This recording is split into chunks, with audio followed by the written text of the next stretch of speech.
এয়া আকাশবাণী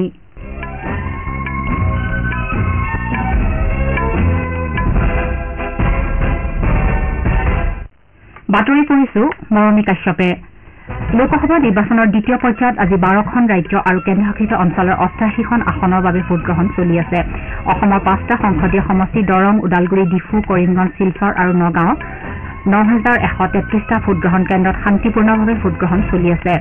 ভিভিপেট স্লিপৰ সৈতে ইভিএমৰ জৰিয়তে হোৱা ভোটদানৰ 100% ভোটৰ সত্যাসত্য নিৰূপণৰ বাবে অনুৰোধ জনাই দাখিল কৰা আবেদন উচ্চতম ন্যায়ালয়ে অগ্ৰাহ্য কৰিছে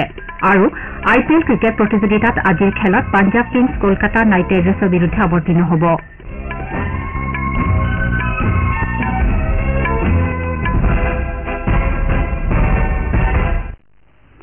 লোকসভা নিৰ্বাচনৰ দ্বিতীয় পৰ্যায়ৰ ভোটগ্ৰহণ চলি আছে এই পৰ্যায়ত 12খন ৰাজ্য আৰু কেন্দ্ৰশাসিত অঞ্চলৰ 88খন আসনক সামৰি লোৱা হৈছে সমষ্টিকেইটাৰ লগতে আউটাৰ মণিপুৰ লোকসভা সমষ্টিৰ বাকী অংশৰ বাবেও ভোটগ্ৰহণ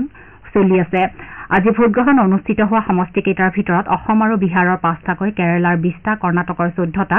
ৰাজস্থানৰ 13টা উত্তৰ প্ৰদেশ আৰু মহাৰাষ্ট্ৰৰ 8টাকৈ মধ্যপ্ৰদেশৰ 6টা পশ্চিমবংগ আৰু ছত্তীশগড়ৰ 3টাকৈ তথা মণিপুৰ ত্ৰিপুৰা আৰু জম্মু কাশ্মীৰৰ এটাকৈ সমষ্টি আছে মধ্যপ্ৰদেশৰ বেতুল সংসদীয় সমষ্টিৰ বাবেও দ্বিতীয় পৰ্যায়তে ভোটগ্ৰহণ হোৱাৰ কথা আছিল যদিও বিএছপিৰ প্ৰাৰ্থীগৰাকীৰ মৃত্যুৰ পৰিপ্ৰেক্ষিতত সমষ্টিটোত ভোটগ্ৰহণ তৃতীয় পৰ্যায়লৈ পিছুৱাই দিয়া হৈছে এই পৰ্যায়ত আউটাৰ মণিপুৰ সংসদীয় সমষ্টিৰ 4গৰাকী প্ৰাৰ্থীসহ মুঠ 1202গৰাকী প্ৰাৰ্থীৰ ৰাজনৈতিক ভাগ্য নিৰ্ণয় হ'ব ভোটগ্ৰহণ সুকলমে সম্পন্ন কৰাৰ বাবে 1,67,000 ভোটগ্ৰহণ কেন্দ্ৰৰ ব্যৱস্থা কৰা হৈছে আৰু 16 লাখৰো অধিক নিৰ্বাচনী বিষয়াক নিয়োজিত কৰা হৈছে এই পৰ্যায়ত প্ৰতিদ্বন্দ্বিতা আগবঢ়োৱা আগশাৰীৰ নেতাসকলৰ ভিতৰত কংগ্ৰেছৰ ৰাহুল গান্ধী চিপিআই এনি ৰাজা কেন্দ্ৰীয় মন্ত্ৰী ৰাজীৱ চন্দ্ৰশেখৰ কংগ্ৰেছ নেতা শশী থাৰুৰ বিজেপি তেজস্বী সূৰ্য হেমা মালিনী অৰুণ গভিল কৰ্ণাটকৰ প্ৰাক্তন মুখ্যমন্ত্ৰী এইচ.ডি. কুমাৰস্বামী বিজেপিৰ দিলীপ শইকীয়া পৰিমল শুক্লবৈদ্য আৰু কংগ্ৰেছৰ প্ৰদ্যুৎ বৰদলৈ অন্যতম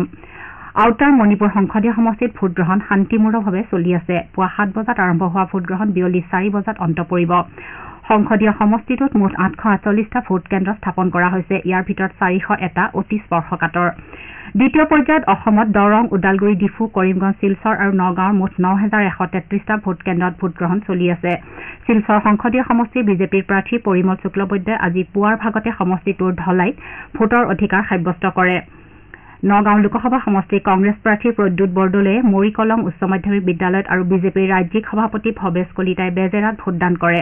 আনহাতে মৰিগাঁও সমষ্টিৰ বিধায়ক ৰমাকান্ত দেউৰীয়ে বটদ্ৰৱা দেউৰাবৰী প্ৰাথমিক বিদ্যালয়ত পুৱাৰ ভাগতে ভোটদান কৰে নগাঁও সংসদীয় সমষ্টিৰ বিজেপি নেতৃত্বাধীন মিত্ৰজোঁটৰ প্ৰাৰ্থী সুৰেশ বৰাই উৰিয়াগাঁও বালিকা মজলীয়া বিদ্যালয়ৰ ভোটগ্ৰহণ কেন্দ্ৰত নিজৰ ভোটৰ অধিকাৰ সাব্যস্ত কৰে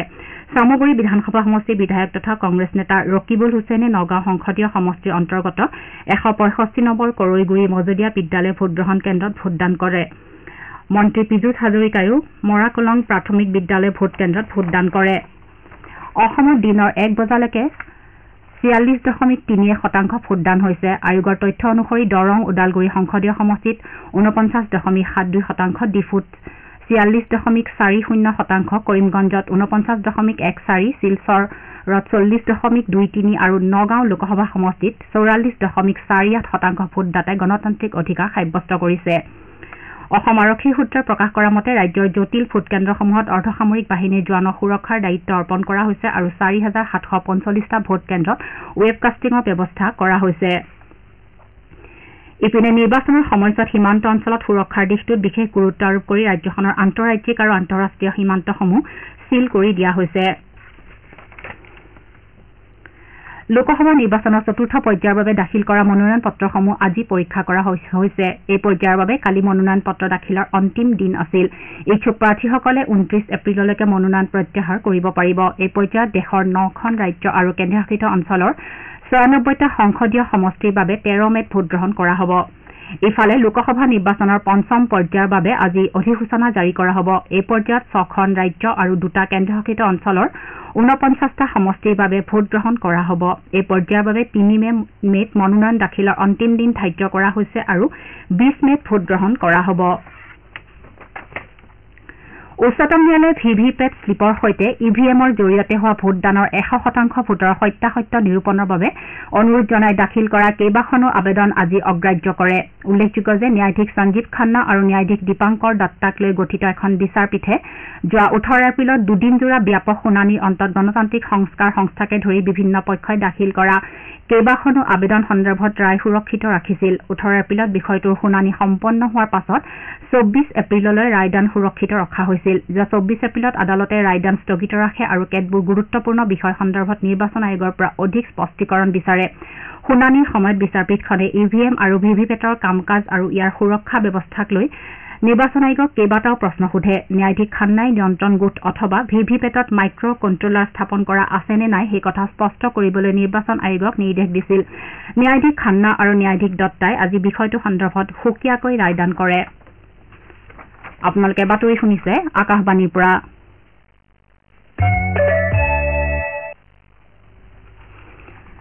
কংগ্ৰেছৰ ৰাষ্ট্ৰীয় সভাপতি মল্লিকাৰ্জুন খাৰ্গে কাইলৈ অসমলৈ আহিব প্ৰদেশ কংগ্ৰেছৰ সভাপতি ভূপেন বৰাই এই কথা সদৰি কৰে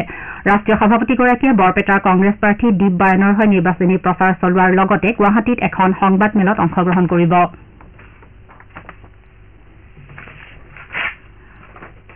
অন্ধ্ৰপ্ৰদেশৰ লোকসভা আৰু ৰাজ্যিক বিধানসভাৰ নিৰ্বাচনৰ বাবে মনোনয়ন দাখিলৰ কালি অন্তিম দিন আছিল মুঠ 25টা লোকসভা সমষ্টিৰ বাবে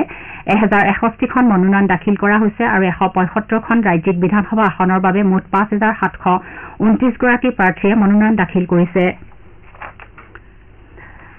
উপৰাষ্ট্ৰপতি জগদীপ ধনখৰে আজি এদিনীয়া ভ্ৰমণসূচীৰে অন্ধ্ৰপ্ৰদেশৰ তিৰুপতি জিলাৰ ৰেণিগুণ্টা বিমানবন্দৰত উপস্থিত হৈছে বিমানবন্দৰত তেওঁক অন্ধ্ৰপ্ৰদেশৰ ৰাজ্যপাল এছ আব্দুল নাজিৰ আৰু অন্যান্য বিভাগীয় বিষয়াসকলে আদৰণি জনায় ইয়াৰ পাছতে তিৰুমালা দৰ্শনৰ অৰ্থে তেওঁ ৰাওনা হয়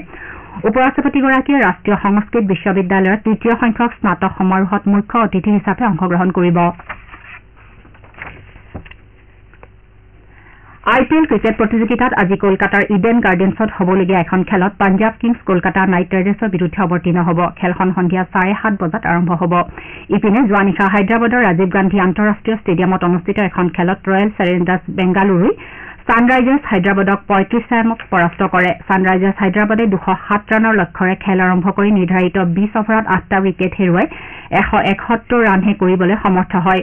হায়দৰাবাদৰ হৈ শ্বাহবাজ আহমেদে সৰ্বাধিক 40 ৰান কৰি অপৰাজিত হৈ ৰয় ৰয়েল চেলেঞ্জাৰ্ছ বেংগালুৰুৰ হৈ কেমৰুন গ্ৰীণ কৰ্ণ শৰ্মা আৰু স্বপ্নীল সিঙে দুটাকৈ উইকেট দখল কৰে য়শ দয়াল আৰু উইল জেক্সে এটাকৈ উইকেট লাভ কৰে ইয়াৰ পূৰ্বে ৰয়েল চেলেঞ্জাৰ্ছ বেংগালুৰুৱে প্ৰথমে বেট ধৰি নিৰ্ধাৰিত 20 অভাৰত 7টা উইকেটৰ বিনিময়ত 206 ৰান কৰে ৰয়েল চেলেঞ্জাৰ্ছ বেংগালুৰুৰ হৈ বিৰাট কোহলীয়ে 51 ৰজত পাটিদাৰে 50 আৰু কেমৰুন গ্ৰীণে অপৰাজিত 37 ৰান কৰে ৰজত পাটিদাৰক প্লেয়াৰ অব দ্য মেচ হিচাপে ঘোষণা কৰা হয় ছানৰাইজাৰ্ছ হায়দৰাবাদৰ জয়দেৱ উনাদকটে 3টা টি নটৰাজনে 2টা আৰু ময়ংক মাৰ্কণ্ডে আৰু পেট কামিন্সে এটাকৈ উইকেট লাভ কৰে